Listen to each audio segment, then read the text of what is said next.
Olá, tudo bem? Tá começando mais um Fique Bem, essa nossa conversa gostosa para ajudar você a ficar melhor ainda, né? Porque você já tá bem, né? Então vamos lá. Hoje a gente vai falar sobre um assunto muito bacana que eu gosto particularmente muito. Mindfulness. Nossa, que nome diferente, né? Americanizado, o que é isso? O que faz o mindfulness? Quem é? Onde vive? E para falar com a gente sobre esse assunto tão bacana, tá aqui a Marilyn Jaquier, que é do Mindfulness Sorocaba. Seja muito bem-vinda. Obrigada. E vamos conversar, explicar o que é mindfulness. Vamos lá, Carla. Então, assim, primeiro, né, como você falou, é um termo americano, né, a palavra, mas que no Brasil está sendo mais aplicado, mais usado como atenção plena, né? Então, o que é isso, né? Na verdade, quando a gente fala mindfulness, é uma palavra guarda-chuva, que a gente pode usá-la em diversos contextos. Né? Então, quando a gente fala mindfulness, a gente pode estar se referindo a práticas meditativas. Maravilha. Quando a gente usa mindfulness, a gente pode estar se referindo à meditação em si. Ou, estou usando a palavra mindfulness, mas eu posso estar falando de programas baseados em mindfulness que estão sendo aplicados no contexto da saúde, da educação e das corporações. Que legal. Então, é uma palavra para designar muitas coisas. Mas, assim, o que acho que é um dos principais conceitos que a gente tem que ter claro, né? Mindfulness, ou aqui no Brasil, atenção plena. Mindfulness é um estado mental de presença em que eu estarei ali aberto, ou a gente pode falar num estado de aceitação, sem julgamentos e sem críticas, momento a momento. E hoje em dia tá difícil fazer isso, né, Marilyn? Sim. Então, a nível pedagógico, a gente vai se referir a ele desta forma. Sim, na vida real, como a gente chega no mindfulness? Porque assim, mais ou menos, você que está aí na sua casa, quando você está, por exemplo, tomando banho, com certeza você não está só tomando banho. Você já está pensando no que vai, sei lá, vai fazer de janta, ou que roupa vai colocar, o que vai acontecer, que filme vai assistir, alguma coisa nesse sentido, né? Tá sempre pensando no próximo passo e nunca tá ali presente só naquele momento. Como é que a gente faz para fazer isso, Marilyn? Sim, então assim, hoje em dia, então como eu falei desses protocolos de mindfulness, né, existe um caminho, existe um método, né, que foi estudado, né, quando ele veio para as universidades. Aí eu vou entrar um pouco na história, só para a gente contextualizar. Por favor, entre mesmo. Né? Então assim, o mindfulness, ele na verdade, ele vem do Oriente, ele já nascido, vamos dizer assim, em linhas, abordagens orientais, filosóficas, e principalmente do budismo, né? A gente fala até que é o coração do budismo. Então, imagine, é uma prática secular, né? 5.000 anos atrás. Sim. Aí, o que acontece, né? Isso pensando no pioneiro lá, né? O cientista, né? O Jon Kabat-Zinn, em que ele pega e resolve, né, trazer isso que ele viu lá, né? Ele foi para lá, presenciou, viu, praticou e falou assim: nossa, vamos lá, né? Como levar isso para as academias, né? Ele é o mais conhecido, não é que tenha só ele, juntamente com ele tinha já alguns outros cientistas, mas ele acabou sendo conhecido como o pai do mindfulness neste meio acadêmico. Então ele traz isso lá nos Estados Unidos, né? E começa a trazer ele como um método, como uma prática daí secular, né? O que significa isso? Que daí vai ser desvinculado, né? A proposta é ser desvinculado de princípios filosóficos ou religiosos. Que é o que é praticado na Índia, no budismo, enfim, né? Tem essa ligação religiosa das práticas meditativas. E filosóficas, né? Então, e aí ele pega e traz para as academias para quê? Para conseguir trazer dados, pesquisa, né? Tornar algo mais científico, né? Vamos dizer assim, mensurável. E aí, a partir disso, né? Todo esse estudo dele, e daí começam também a elaborar esses chamados programas, né? Em que começou a trazer uma forma de aplicar, de praticar mindfulness, de ensinar mindfulness para a pessoa de uma maneira direcionada, né? Então, existem protocolos de mindfulness, né? Esses programas baseados para redução de estresse, Ou para a prevenção de recaídas, então para comportamentos compulsivos e adictos. Existe esse programa voltado para aceitação e compromisso, né? Compaixão, protocolos voltados para compaixão. Então, existe daí que foi direcionando, ou para depressão também, que é muito conhecido, né? Que daí é voltado para terapia cognitivo-comportamental juntamente em um desses protocolos. Então, aí foi direcionando, vamos dizer assim, para objetivos diferentes. Sim. E aí, com a mesma proposta, né? Vamos trazer o mindfulness, ensinar, trazer um método, né? Um passo a passo, para que a pessoa possa aplicar em si mesmo, trazer isso para a sua vida e, a partir disso, conseguir se beneficiar dessas consequências, né? Então, como a gente, né, já é bem conhecido, então a diminuição de recaídas em quadros depressivos, no protocolo que é voltado para a depressão, mas não só. Às vezes a pessoa pratica mindfulness não somente voltado, né, como foi nesse protocolo, mas ela fez uma outra prática, uma outra aula, e aí ela às vezes pode ter esse resultado, né? Ou, como, né, eu já tive alunos, que redução no quadro hipertensivo. A pessoa deixou de tomar medicação para hipertensão, né, durante o programa, né? Ou também a gente pode ter casos de diminuição nos quadros de dores crônicas, né? Ou dos sintomas de doenças cardiovasculares, né? Então, assim, hoje tem muitos grupos daí, né, com quadros específicos, patologias específicas, em que estuda-se daí o uso do mindfulness como uma das intervenções terapêuticas para auxiliar na melhora aí desses quadros. Então, se a pessoa, né, for buscar um profissional também, né, capacitado, que tenha o estudo adequado, né, a formação adequada, e fizer, né, iniciar a prática com eles, porque é como se daí você estivesse iniciando com um professor. Sim. Né? Aí você vai aprender, né, passo a passo, como que é isso, né, como que eu vou aplicar em mim, na minha vida, levar isso para minha vida, né, que quando a gente fala assim, nossa, é simples de certa forma, quando a gente fala do conceito, e ao mesmo tempo não é.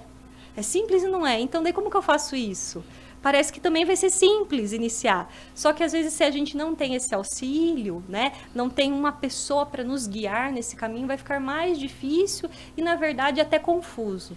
Porque hoje em dia você acha aplicativo, É isso que eu ia falar, acha porque vídeo na internet. hoje você acha tudo no YouTube, né? Você constrói uma casa assistindo um vídeo no YouTube. Exatamente. Né? Exatamente. Mas não sabe se ela vai ficar lá parada há muito tempo. Essa é a dúvida. Então, assim, você acha lá no YouTube práticas meditativas maravilhosas, né? Vamos lá, agora respira, agora deita, agora rola, agora grita, sim, agora sim. chora, agora vai, passa em cima do fogo, né? Essas questões todas a gente acha lá no YouTube. Sim. Mas será que a pessoa está apta a sozinha fazer ali dentro da casa dela uma dessas práticas, né? Isso. Por isso que é importante. E como é que funciona esse processo, Marilene? Eu chego lá, por exemplo, no Mindfulness Sorocaba e falo assim, olha, eu preciso de ajuda. Como é que você pode começar a me ajudar? Isso, então assim, quando a pessoa busca, né, no caso o nosso trabalho, eu vou primeiramente perguntar, qual é a sua busca? E tem gente que muitas vezes não sabe também, né? Isso, exatamente. Eu acredito que deve aparecer várias pessoas nesse processo também de eu não sei. Isso, exatamente. Desde a pessoa que fala assim, não, eu vim porque eu li muito sobre, que pode ajudar para depressão, para ansiedade, então eu vim para isso. Eu tenho depressão ou tenho ansiedade, gostaria. Legal, Ou, já vem mais direcionado. Já vem direcionado. Ou tem a pessoa que fala assim, olha, eu vi que esta meditação mindfulness, olha lá, né, um dos conceitos que a gente falou. Essa meditação mindfulness, nossa, eu achei interessante, tô curioso, quero saber mais sobre. Tudo bem também. Então, assim, eu vou fazer, vamos dizer assim, essa seleção. Por quê? Porque a gente fala assim, mindfulness, a prática pode ser para todo mundo? Sim e não.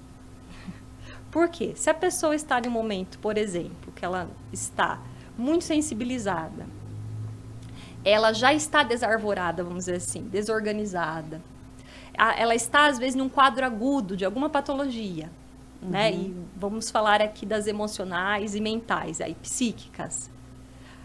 Não é o momento dela praticar mindfulness.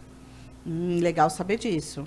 Porque tem gente que espera o pico do estresse, da ansiedade, daquela situação de você ficar até se balançando, né? Que a gente fala daquele tremor de perna que a pessoa fica, para daí procurar alguma coisa. Então, o ideal é ela esperar essa poeira baixar para daí sim tentar fazer alguma coisa, né? Exatamente, né? Pensando aí que mindfulness é reconhecido como uma intervenção terapêutica, isso é muito interessante, porque é a mesma coisa que eu falar assim para você, Carla. Olha, você tem para o seu tratamento, porque você está buscando. Você pode tomar tal remédio, você pode fazer psicoterapia, você pode fazer a fisioterapia, você pode fazer mindfulness. Então, é colocar como uma opção de tratamento, que se integra, né? Sim. Não faz sozinho. Também entender isso. Mindfulness não faz milagres, não é milagre. Sim, né? Como nada, né, gente? Vamos lá. A pessoa não pode esperar milagre de nada. Isso, né? Exatamente. E aí, quando a pessoa, né, ela já atingiu esse estado, né? De um certo, nem que seja, não é que nossa, ela tem que estar então super bem para buscar o mindfulness, não. Porque daí que vantagem Maria leva, né? Eu tenho que estar perfeita para fazer mindfulness, não. Exatamente. Mas é que eu acho que eu entendi o conceito. Por exemplo, quando você está no meio da tempestade lá no mar, você não está conseguindo nem se respirar direito, né? Você está lá tentando se debatendo, quase se afogando nas suas emoções, nos seus pensamentos, nas suas loucuras. Você não vai conseguir parar. Não vai fazer o efeito esperado, o mindfulness. Não vai ter esse estado de consciência e do agora. Né? Você vai estar lá se afogando em tantas questões que vai acabar sendo pior se você tentar parar, não é isso? Então, como que a gente pode entender isso, Carla? Tem tudo a ver com o que você falou, né? Então, assim, se a pessoa está em um nível que ela não está dando conta nem, vamos dizer assim, sobreviver, porque às vezes ela está em uma dor tão profunda, né? Seja emocional, seja física, né? Dependendo do problema. Como que ela vai olhar e direcionar a energia dela para isso? Mais ainda, né? Não tem como, não dá conta. Então, minimamente, ela tem que sair desse quadro agudo que ela estiver, para que daí depois ela tenha condições de iniciar esse processo dessas práticas. Vou dar um exemplo. Às vezes a pessoa ela não fala pra gente tudo que ela tá passando. Na maioria das vezes, né? É comum, né? Por isso que às vezes eu peço até para que ela preencha um tipo de uma ficha de triagem para participar do grupo. E tinha uma pessoa que ela estava em um processo de luto e ela não tinha falado, ela tinha achado irrelevante. Nossa, o processo de luto é tão forte, é tão necessário ser vivido, né? Tô bem, né? E aí ela não contou. Aí passou questão assim de 1 encontro, 2 encontros. Ela, não tô bem, não quero mais fazer isso, vou desistir, vou parar tudo, não venho mais. Por quê? Como assim? Do nada? O que tá acontecendo? aconteceu? Aí a gente foi entender. Daí ela acabou se abrindo e falando, olha, eu tinha acabado de passar por um momento de luto. E agora, fazendo essas práticas, assim, eu tô revivendo tudo isso, tá muito doloroso, eu não tô dando conta, tá muito pesado para mim, eu não vou mais fazer. As pessoas têm essa dificuldade de olhar para dentro delas mesmas, né, Marilyn? E de reconhecer muitas vezes essas emoções, né? Sim, não é fácil. E o mindfulness... Muito mesmo. Ninguém diz que é fácil. Sim. Mas algumas pessoas fogem dessa necessidade, porque é uma necessidade, né? A gente observar, entender, acalentar nossas dores, inclusive, né? Faz parte do processo, né? Seria importante. Mas a pessoa também pode fazer a escolha de não querer olhar. E isso é mindfulness também. Faz parte do processo dela também. E esta é a questão. Às vezes a gente vê a pessoa que pratica, ou os instrutores, os professores, como pessoas assim, iluminadas. Né? Eu vou usar até a palavra hoje da moda, né? Que a gente brinca, gratiluz, né? Gratiluz total. Nossa, pessoas maravilhosas, boas, né? Zens, né? Estão quase lá, né? Anjos. Isso. Não! Não. Não precisa disso. E não precisa e não vai ser uma pessoa assim. Porque o mindfulness, ele vai fazer você entrar em contato com o humano que há em você, com o humano que você é. E o humano que você é tem luz e tem sombra. Todos nós temos. Não adianta a gente achar que a gente é só anjinho. Sim, né? exatamente. É o desenho do Pato Donald que tem o anjinho do mal e o anjinho do bem aqui Sim. toda hora brigando na nossa orelha, não é? É isso, é aquele desenho perfeito, gente, que tá... Não, faz isso, não faz isso. É assim, a gente tá eternamente nessa luta, né? Exatamente, né? Então, daí o que vai acontecer? Aí, a pessoa, como ela vai entrar em contato com tudo isso, né? E esse é o convite, por isso que eu falei, né? Um estado de aceitação. Aceitação não é passividade, entender isso? Não é passividade, submissão. Aceitação no sentido de estou aberto a olhar para essa luz, para essa sombra, então. Sim. E aí? E sem julgar também, né? Isso, daí por isso que eu acrescentei, né? Sem julgamento e crítica. Quando eu olho, eu posso, de repente, olhar coisas não muito agradáveis, outras agradáveis, e posso falar assim, tá bom, eu quero permanecer assim. Não quero mudar. Não quero, quero continuar tendo esses comportamentos que às vezes não me favorecem tanto, mas eu quero continuar. Não me fazem bem, mas mesmo assim eu acho que é isso que tem que ser. Sim, a pessoa pode fazer esta escolha, só que ela já iniciou um processo do quê? De que agora eu sei que eu estou fazendo isso.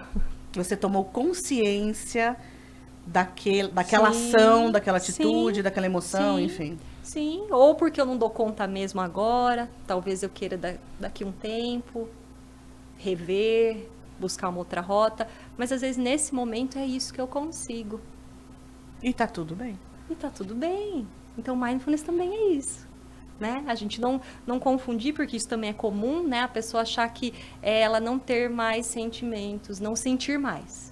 Então agora eu olho tudo de longe, né? Que existe essa questão metafísica, né? Então eu me torno um observador de mim mesmo.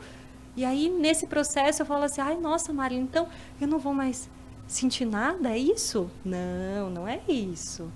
Agora você sente, você vai se dar conta do que você sente. Porque na maioria das vezes a gente sente sem saber que tá sentindo. Exatamente. A gente sente alguma coisa. Acontece uma situação e a gente vai sentir alguma coisa que depois que a gente ou já estourou, já chorou, já fez, já quebrou a casa inteira, alguma coisa nesse sentido. Aí que a gente vai refletir. Nossa, o que eu fiz, né? Exatamente. E aí, a partir disso, eu consigo ter escolhas melhores. Sim. A partir disso, eu consigo direcionar. Ou como a gente falou, não, vou continuar fazendo isso. Não, mas isso está te trazendo isso, aquilo. Não, mas agora... Nesse momento eu quero continuar. Vou continuar. Ou falar, não, nossa... Eu posso mudar isso. Não, ou como eu já tive também pessoas, alunos, não imaginava o quanto isso me fazia afetava. mal. Exatamente. É exatamente as coisas, essa ideia de fazer as coisas no automático, né? Tudo a ver. E hoje em dia a gente está fazendo muito mais, né? O que será que tornou a nossa vida mais automática, assim? Uma das linhas, né, vamos dizer assim, que hoje é muito falado, essa questão do automatismo, e daí o mindfulness também é uma faceta dele, né, a gente fala assim, é a quebra, né, desse piloto automático, vamos dizer assim, a gente sair dos automatismos, né, então a presença vai ser a oposição desse estado automático, né. A gente pode relacionar isso muito ao momento que a gente vive de tecnologia. Estamos sendo absorvidos pelas telas, né? Então, assim, e nas telas tudo é muito rápido. Esse desenvolvimento humano, que tem todo um benefício também, tem todo um lado maravilhoso, mas junto trouxe também o rompimento de outros. Por exemplo, dos relacionamentos, né? Então, assim, a gente vai para um lado tecnológico, então é tudo para ontem, é rápido. Eu pedi, chegou já. Eu peço, já chega. Chega daqui horas, daqui minutos. Né? Eu peço uma coisa lá do outro lado do mundo, já está chegando na minha casa. Então, assim, essa coisa do muito rápido para ontem, fácil, com facilidade, diminuiu muitas vezes o meu vínculo, a minha necessidade de falar com o outro, de me comunicar. E até o pensar. Eu não preciso pensar muito. Em alguns cliques eu consigo o que eu quero. Sim. Estava conversando hoje isso com um vereador, que a gente fez um dos podcasts lá da Câmara também, e a gente estava falando sobre isso. Quando a gente tinha a escola e não tinha, aí tinha internet de escada, que demorava horrores, né? A gente ficava indo para entrar. E a gente lia livros. Então, para a gente conseguir fazer um trabalho de faculdade, de escola, a gente tinha que ir na biblioteca, pegar um calhamaço de livros e pesquisar coisas, e ler muitas coisas, interpretar muitas coisas, pensar como aquelas coisas juntas poderiam fazer sentido. Hoje a gente não precisa mais disso. O Google fala tudo para você, né? Ou a inteligência artificial vai lá e já te dá a resposta pronta. Você não precisa nem pesquisar muito. Fala, olha, eu quero saber o que eu vou fazer amanhã, blá, blá, blá. Pronto, ele já te responde. E ainda sendo fofo com você, né? Quero ser seu amigo, te ajudar para sempre, né? E a gente não pensa mais, a gente não conversa mais. Isso aqui. Tem gente que chega em casa e vai conversar com as pessoas dentro de casa, cada um num quarto, pelo celular. Como que a gente muda isso? Como é que a gente ensina nossos filhos a conversarem? Isso, então, exatamente. Então, tem esse lado, né? Então, o avanço, a gente ter tanta tecnologia ao nosso dispor, né? E a gente acabou usando. Tem todo, como eu falei, os benefícios. E, ao mesmo tempo, trouxe esse outro lado, né? Então, eu não preciso ir lá e olhar para Carla e procurar ela e achar ela, o horário que ela tá na casa dela para falar com a Carla. Pois é. Eu não preciso nem lembrar do seu aniversário, porque ele me avisa. Por que eu vou lembrar o dia que você nasceu? Então, né? Então, daí o que começou? A gente começou a entrar numa certa zona, vamos dizer assim, de conforto, como se isso fosse... é gostoso eu não ter que ter esse esforço de tal coisa, de ir lá achar ela no horário que ela vai estar na casa dela e tal, para falar com ela, marcar com ela, né? O nosso encontro. Tá. E agora? Nadar contra a maré. Como que a gente vai fazer? Né? Então, acho que o primeiro ponto, né? Começa na nossa casa. É o primeiro ponto. Primordial, né? Vamos olhar. Então, eu pego e quando eu preciso de algo, eu vou lá e falo com aquela pessoa que está ali do meu lado, que mora comigo. Ou como você deu o exemplo, eu mando uma mensagem. Manda um WhatsApp para a pessoa. Né? Pra pessoa que está no... né? E falo. Ou eu pego e consigo falar com uma pessoa que trabalha ali comigo na minha casa, ou, né, fora da minha casa, e consigo cumprimentá-la, consigo falar se ela está bem.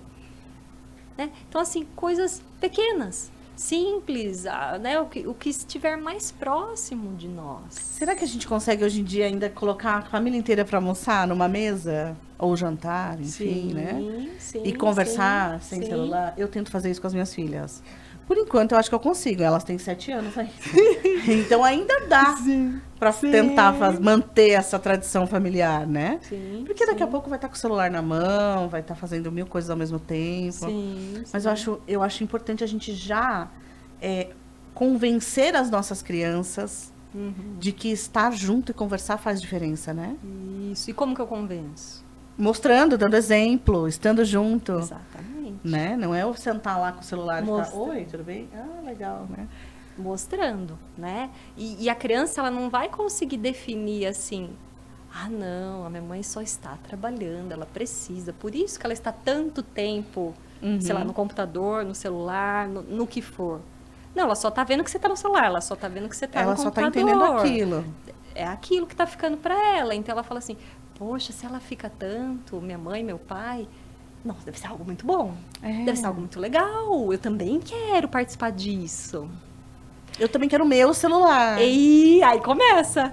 Exatamente. Pois processos. E crianças também, é legal essa prática de mindfulness para criança? Exatamente, Carla. Hoje em dia, tem práticas desde adulto, crianças, idosos, ou, como eu dei o exemplo, né, desses quadros específicos, clínicos. Então, tem prática em tudo quanto é idade, tudo quanto é lugar. Inteiro. Exatamente. Basta querer. Exatamente. Então, com criança, existem, daí sim, programas específicos voltados para a criança, né? Muitos deles a gente já vê sendo aplicados no contexto escolar, muitos no contexto escolar, né? E aí reúne tanto estudos e técnicas de inteligência emocional, da psicologia positiva, para que a criança possa ter essa questão do controle emocional, do controle de equilíbrio, né? Equilíbrio de si, né? Das suas emoções, de voltar, né? É o que a gente fala, a homeostase, né? Ela conseguir voltar para esse estado. Que é comum hoje, que a gente vê uma grande batalha, né? No contexto escolar, isso. Os chamados aí bullying ou hoje inúmeros, né, quadros aí patológicos de déficit de atenção e hiperatividade, muitos de autismo, né? Então, assim, aí tem essa salada de diversidade, né, de cada criança trazendo a sua história, a sua existência, para além desses rótulos, vamos dizer assim, claro. né? Mas cada um vai ter o seu mundo ali, e daí a gente tem, às vezes, numa sala 30, 40... E com cada um com o seu mundo, com o que faz sentido para si, querendo se expressar e falar. E aí, como que faz com tudo isso? Né? Então, muitos programas, eles vêm para auxiliar mesmo nisso, né? Para a criança conseguir se olhar, conseguir saber que tem momento de parar, momento de falar, momento que eu vou me movimentar, que ela precisa, mas o momento que ela também vai pausar. Entrar em contato, como a gente falou, assim como adulto, consigo mesmo, descobrir as emoções, e que emoções são só emoções, pensamentos são só pensamentos, e que eles passam, eles mudam. E os seus pensamentos não te definem. Exatamente. Né? Então, a gente tem tudo isso ocorrendo hoje em alguns programas de mindfulness que estão sendo aplicados em escolas. Importantíssimo isso, né? Porque se a gente já estivesse aprendendo desde criança a lidar com as nossas emoções, a lidar com os nossos altos e baixos, acho que a gente teria humanos, muito mais humanos, né? Sim, sim. Não é? Porque assim, a gente vê depois da pandemia, seremos humanos, muito mais humanos, nós teremos mais contato uns com os outros, teremos mais respeito. Foi o contrário. A gente saiu todo mundo de casa doido, não sei, querendo, parece, brigar com todo mundo, mais nervoso, mais ansioso. A gente vê brigas no trânsito homéricas, coisas absurdas, do cara sair e atirar no outro, coisas assim. O que aconteceu com a humanidade? Né? O que está acontecendo? As pessoas estão mais egoístas, as pessoas estão olhando menos para a coletividade, estão olhando só para o eu sozinho, né? O que está acontecendo? Então, eu acho que quando a gente começa a trabalhar com criança, isso ajuda bastante já, né? Muito, muito. Né? A gente percebe a pessoa que pratica, né? Então, vem às vezes da família, né? Então, pensar nos amigos que eu, né, já tive, tenho, que já tinham, por exemplo, na vida, desde os pais, que eram praticantes de algum tipo de meditação, de um tipo de filosofia. E aí ele também já foi levado nesse caminho, né, já foi conduzido, já foi também começando a praticar. Nossa, você vê a diferença que é na vida da pessoa. É muito, faz muita diferença, com certeza. E hoje também, não só crianças, mas no ambiente de trabalho, a gente está precisando disso, né? As pessoas estão mais estressadas, ou estão workaholics, né? Que acham que a vida delas é o trabalho, né? Ou estão se acabando por conta do trabalho, ficando mais doentes mentais, tendo que tomar medicação, vivendo à base de remédios. O mindfulness está aí para isso também, né? Sim, sim, exatamente. Então, no meio corporativo, né? Então, também existem, né? Como eu falei, protocolos de mindfulness aplicados no meio corporativo. E aí, o que percebe, né? Então, mesma coisa. Esse auxílio nesse clima, né? Ali do ambiente, né? Profissional. A melhora do clima, né, do relacionamento entre as pessoas, entre os colegas ali de trabalho, e a pessoa conseguir se dar mais conta do momento que, por exemplo, não dá mais. Eu tenho que parar. Eu tenho que pausar. Eu não sou máquina. né? Eu não sou a máquina que vai dar conta de tudo e que tem que entregar resultado, tem que entregar tarefa atrás de tarefa. Não, eu vou ter que parar. Só que daí, para isso, tem que ter uma colaboração da empresa, né? Da corporação como um todo. A empresa tem que entender isso também, Tem que querer, né? tem que querer. Né? Não é só o colaborador, é a empresa como um todo. Sim, porque essa questão do preciso parar, não sou máquina, é uma questão que, assim, a pessoa nesse momento, ele já vai estar num processo muito complicado ali internamente, né? De não conseguir mais lidar com as suas tarefas, com os seus deadlines, enfim, suas questões ali internas. E a empresa precisa entender que aquele ser humano está precisando de ajuda, né? Sim, e não só neste nível, Carla, né? Quando tu já está beirando quase já um quadro de adoecimento. Burnout, isso, eu digo antes disso, eu digo no dia a dia mesmo da pessoa. Quando ela pega e fala assim, gente, preciso parar, dar uma pausa. Mindfulness também fala disso, de olhar a si mesmo, de respeito, de compaixão, autocompaixão. Mindfulness também fala disso, né? Eu saber me olhar e falar assim, opa, pera lá, eu preciso dar o tapinha no ombro. E falar assim, não, Mari, tá tudo bem. Isso. Para um pouquinho, vai dar uma volta. Vai respirar, vai tomar comer. um café. Exato. Eu olhar para as minhas necessidades. Com esse respeito, com essa compaixão.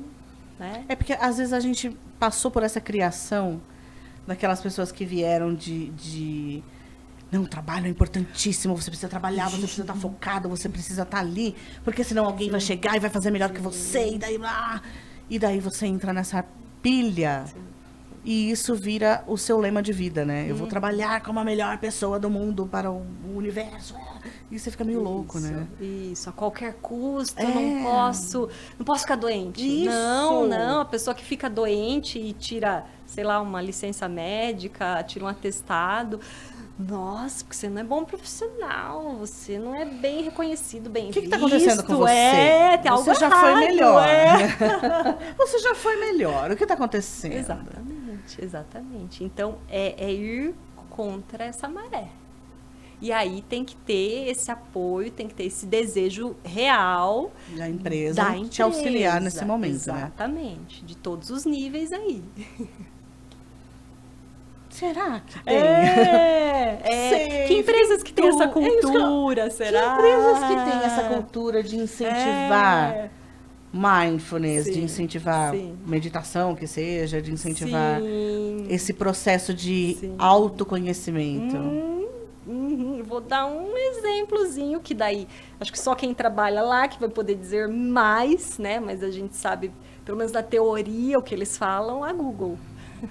Tem um livro sobre isso. Que eles têm até um processo diferenciado de trabalho, né? Baseado em entregas e não em cobranças, né?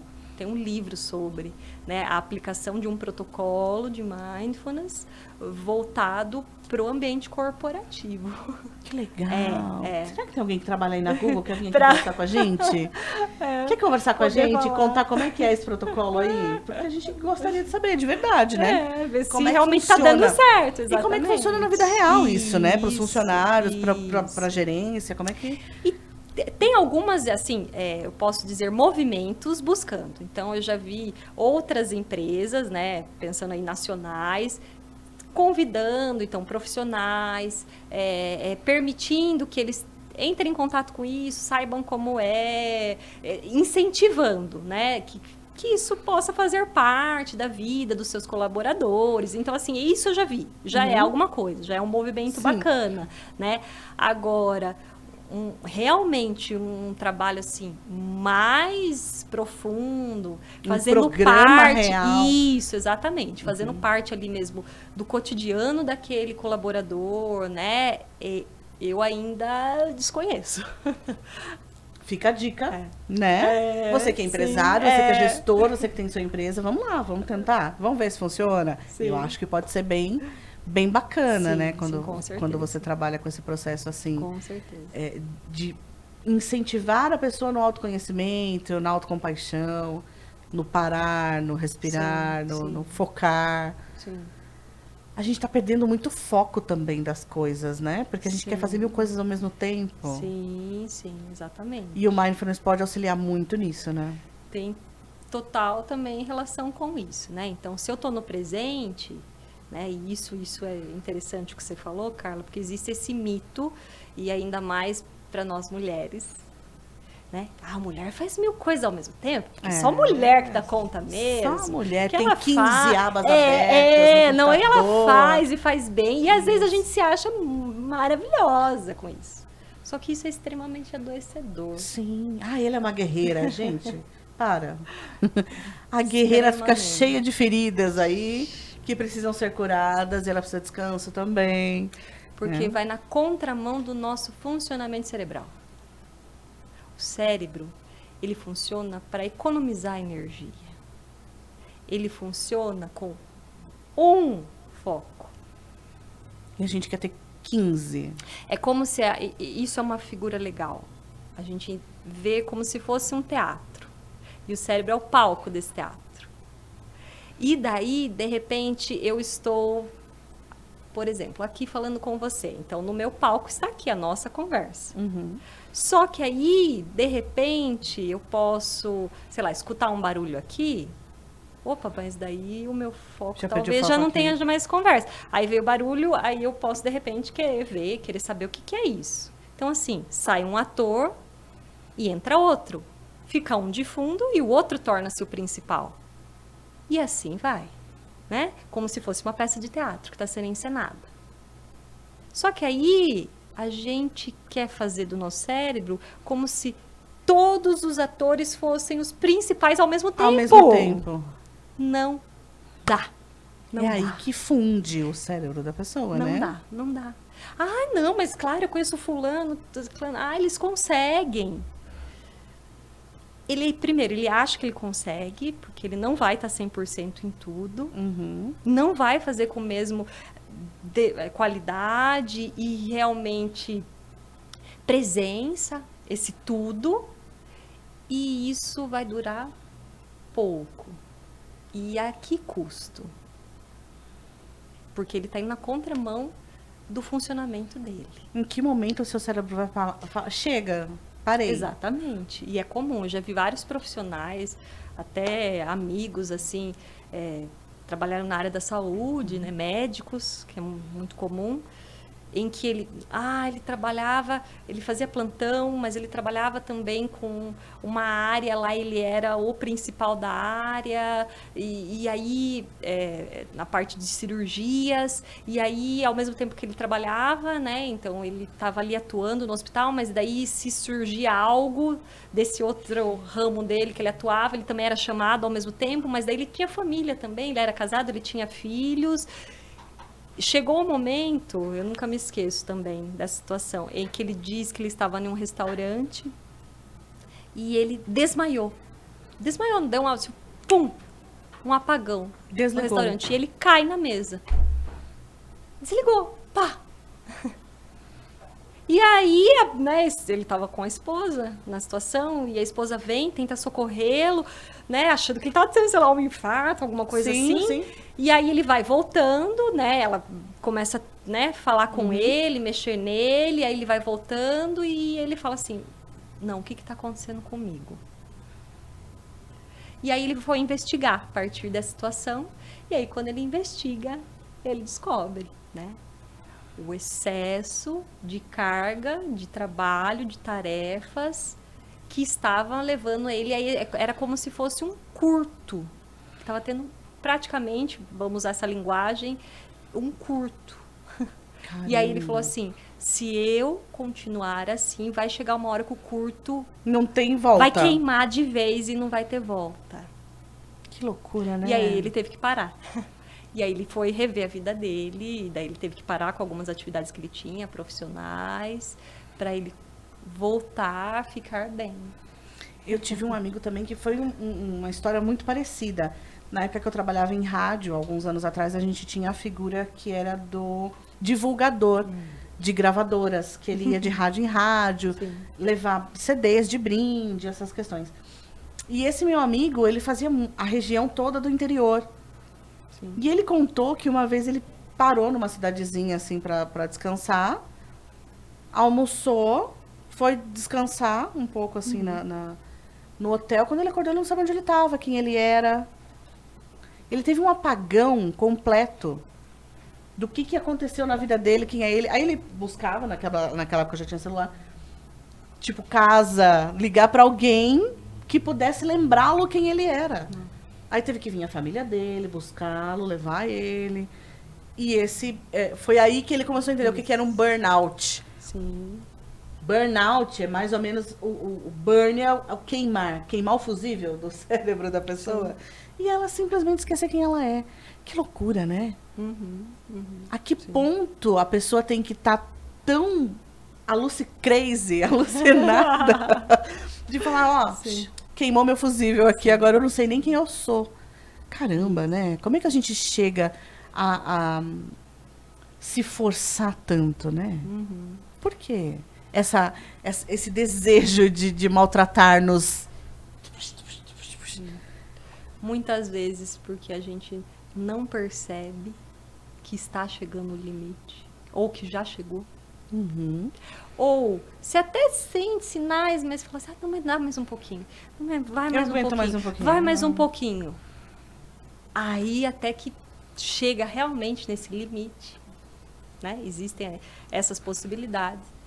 Como existe aquele, né, como a gente falou dos caminhos, como existe aquele que até já tem noção, já tem a consciência, vamos dizer assim, do que está acontecendo, mas mesmo assim ele fala, não, mas eu vou continuar. Que também existem casos assim. Eu quero seguir em frente. Não, eu quero. Existem também casos assim. Tortura, né? A gente se tortura tanto. O que será que passa na cabeça da pessoa? Fala, não, eu quero... Vamos lá, então. Vamos entender um pouco do mindfulness. Eu tenho que parar e ficar pensando em nada? Eu não consigo pensar em nada. É assim que funciona o mindfulness? Porque a maioria das pessoas, quando a gente fala de meditar, né, de parar para fazer alguma prática de respiração, alguma coisa assim, fala, eu não consigo ficar parada esse tempo todo fazendo nada. Eu não consigo não pensar em nada. Alguém consegue?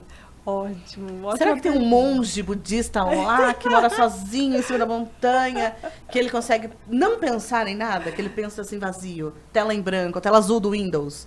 Pã. Será que consegue? Vamos lá.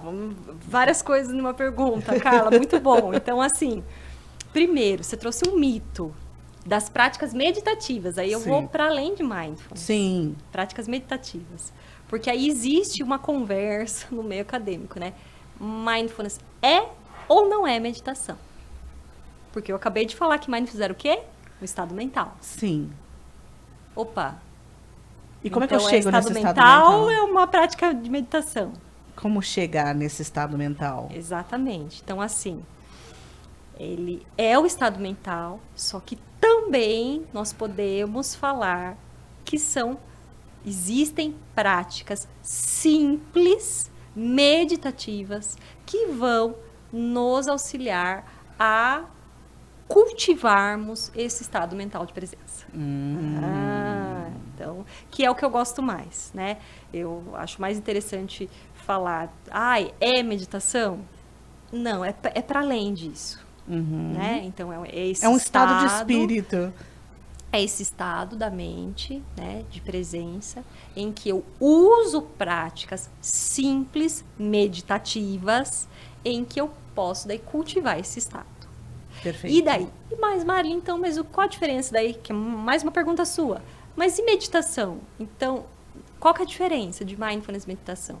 Meditação, quando a gente fala meditação, elas são práticas que têm uma intencionalidade de chegar-se a algum lugar e geralmente vinculadas a princípios filosóficos ou religiosos. Então, assim, a pessoa, um praticante de meditação, como você deu exemplo, um monge, ele pratica com uma intenção. Sim. Qual é uma das intenções mais comuns? atingir um estado iluminado, um estado transcendente, um estado nirvana, estados alterados da mente, da consciência. Eu quero me, né, tornar uma pessoa tal, né, ser melhor, tal. É uma busca, é uma intenção.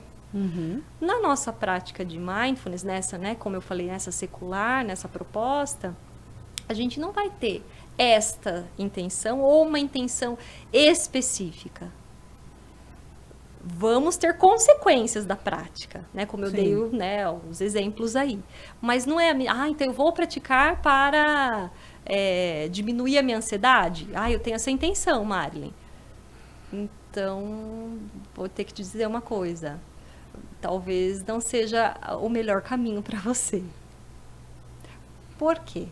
Porque muitas vezes quando a gente está praticando mindfulness, a sua ansiedade não vai diminuir.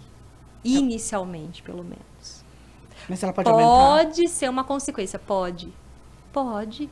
Porque daí você está lá praticando mindfulness e de repente você olha assim, nossa, eu não dei o exemplo da pessoa que falou assim, Mari, eu jamais imaginei que isso era algo ruim para mim. Eu jamais olhei, eu nunca me esqueço dessa fala de uma aluna, Marilyn, eu comecei a olhar a relação com meu irmão de uma maneira que eu jamais tinha visto. O quanto era difícil. Isso não pode trazer mais ansiedade? Sim. Pode, mas é praticar mindfulness. É o estado de consciência plena e... Ela tá ali, ela tá entrando presente. em contato, ela tá olhando para o que surge, para o que emerge no mundo dela, interno e externo, interno e externo. Né? Então, não necessariamente eu tenho essa intencionalidade, mas isso pode ser uma consequência. Uhum. Então, eu vou começar a praticar para que daí, a partir desta minha prática, isso possa gerar, daí sim, esses benefícios. Que é o que a gente vê, que as pesquisas mostram, os estudos mostram. Mas muitas vezes, e isso é muito comum, e daí muitos até ficam bravos comigo, falam assim, Marli, mas eu vim aqui pra ficar bem? Pra ficar zen? E eu não tô ficando? Ansioso? Eu vim pra pode relaxar? um negócio desse? Eu vim pra relaxar e eu não tô ficando relaxado? Tô ficando mais tenso? Isso, então você está no lugar errado, porque mindfulness não necessariamente vai te relaxamento. Não vai te proporcionar isso. E não é relaxamento. Aí, outro mito. Outro mito. Não é mente em branco, não é relaxamento. Então, como eu estava, né, falando. Uhum. Aí, por que essa diferença de meditação e do mindfulness? Então, a meditação vai ter essas intencionalidades, essas buscas, vai ter essa relação com os princípios filosóficos e religiosos. Uhum. Nesta outra prática, não vai ter. Então, essa é uma coisa para a gente diferenciar Já das meditações. separar isso. Exatamente. Uhum. E aí, o que você falou sobre a mente em branco. Então fica, né, sem pensar em nada. Vamos lá, vamos ficar sem pensar em nada. Tem que ficar parado, né? Você deu exemplo. Sim. Ficar parado, né? Você tem que ficar ali, ou naquela determinada postura fixa. Não, isso não vai estar nas nossas práticas de mindfulness. Tudo é muito convite, não tem uma obrigatoriedade, e é respeitando, não tem a compaixão, respeitando as suas possibilidades. O seu limite, né? Físico e mental. Tem que ter conforto. Conforto, claro, com o estado de vigília, então tem que estar acordado, né? Consciente. Estar ali, mas é com conforto, respeitando os seus limites, né? O seu possível. Uhum. E não é deixar a mente em branco, porque o teu presente, estar aqui agora, é tua mente em branco? Não. Se a minha mente apagar, minha conversa com você vai pra onde? Não é, porque como que é o nosso funcionamento mental, né, Carla? O nosso cérebro. A gente até, existe esse termo, daí esse termo vem do budismo, né? Esse contínuo. O que é esse contínuo mental? É esse ir e vir de pensamentos. Essas ondas que entra um, sai outro, entra um, e vai e volta, e vai e volta. Vai. Poxa, Marlene, mas daí o que o mindfulness vai fazer com esse mundo? Eu não vou acalmar meus pensamentos? O que o mindfulness vai não fazer vou com parar esse mundo? essa conversa aqui na minha cabeça? Exatamente. Aí o que a gente percebe com a prática que a pessoa tende, muitas vezes, sim, a ter uma diminuição dessa agitação mental, aí sim, né, desse contínuo, Mas não é que vai zerar, não vai ficar em branco. Mas, de repente, eu posso perceber um pensamento passando e falar assim, opa, mas eu quero ficar aqui na conversa com a Carla. Aí eu ouvi o barulho lá, né? Eu dei esse exemplo do barulho. Eu ouvi o barulho lá. Oh, tá bom, ó. Tô no presente. O barulho tá no meu presente. Só que eu escolho ficar aqui na conversa com a Carla. Focar aqui, né? E não ficar prestando atenção. Exatamente. Então, não vai ser mente em branco. Então, 2 mitos. Não é mente em branco e não né, transcender, iluminar. Ou que eu preciso ficar numa postura específica, né, de uma obrigatoriedade, né? Não, eu vou continuar tendo pensamentos, não vou ficar com a mente em branco. Não vai apagar a sua mente. Não vai, exatamente. Não preciso necessariamente ficar parado. Isso também é outra coisa legal. Existem práticas em mindfulness que a gente faz em movimento. Que legal. Sim, isso é outra coisa muito interessante, né? E até existem estudos hoje, né, de protocolos aí, novamente, né, de mindfulness, que trabalham especificamente movimentos. Ele é todo baseado em movimentos, práticas de mindfulness em movimentos. Que legal. Então, é possível eu exercitar, cultivar esse estado em movimento, em práticas simples com movimentos, né? Então, é possível também, né? Às vezes a pessoa acha que tem que ficar parado, né? Ou né, não pode se mexer, ou eu não vou conseguir, porque eu não consigo ficar parado, eu não consigo deixar de pensar. Então, não precisa deixar de pensar, não precisa ficar só parado. Existem práticas, sim, que a gente fala que ela é conhecida como uma prática passiva, que a gente chama, né? Que é a prática que eu vou ficar sentado, ou vou ficar deitado, também tem isso. Vou ficar ali, né, com o meu corpo nessa posição. Então, a gente faz esse convite para a pessoa. Como tem práticas que também são, geralmente, em movimento. E a gente faz o convite para a pessoa se movimentar. E se eu estiver deitado e dormir, significa que eu não consegui alcançar o mindfulness? Ótima pergunta. Ótima pergunta. Isso ocorre muito nos grupos. Eu imagino, porque a pessoa falou, deitei, fui para Nárnia. Ótimo, ótimo. Isso é muito legal. Porque a pessoa às vezes acha que, ai, Marli, dormi. Ou tive muitos pensamentos. Nossa, não estou conseguindo praticar. Ou eu sou um péssimo praticante. Não. Você só está tendo uma prática, uma diferente da outra. Não significa que tem menor qualidade, que às vezes a pessoa também acha isso. Ai, porque eu estou tendo muito pensamento, então não está boa a minha prática. Não tem a ver com qualidade. Só quer dizer que uma prática, às vezes, você teve menos pensamentos. Mas na outra, você teve mais. Não tem o certo e o errado, não né? Não tem. Nesse sentido, não tem. A gente sempre traz orientações do como fazer, o que é mais indicado para uma prática, para outra, até para a pessoa ter essa experiência. Práticas em movimento, práticas sem movimento, práticas deitado, práticas sentado. Porque tem daí práticas andando. Tem prática andando. Que legal. Tem, exatamente, né? Porque cada uma daí tem uma proposta específica para a prática. E aí a gente fala, né? Orienta do como aquilo pode favorecer mais. E aí ela vai o quê? Se observar. Ver em si. Tem gente, eu já tive pessoas, Marlene, não consigo andar. Né? Eu já tive pessoas que mal conseguiam andar. E aí, como que ela vai fazer? Ou, vamos pensar, né, em estudos, a pessoa que é paraplégica. Como que ela vai praticar? Ela vai se visualizar fazendo. Que legal. E já se tem estudos também mostrando que a visualização do movimento traz benefícios tão bom, tanto quanto quem se movimenta literalmente. Gente, a nossa mente é incrível, né? Incrível. O nosso HD aqui funcionando é maravilhoso, né? É incrível. Por isso que eu acho que é importante a gente treinar o nosso HD, né? Exatamente. Pra gente não ficar realmente aí se perdendo foco, deixando de se compreender.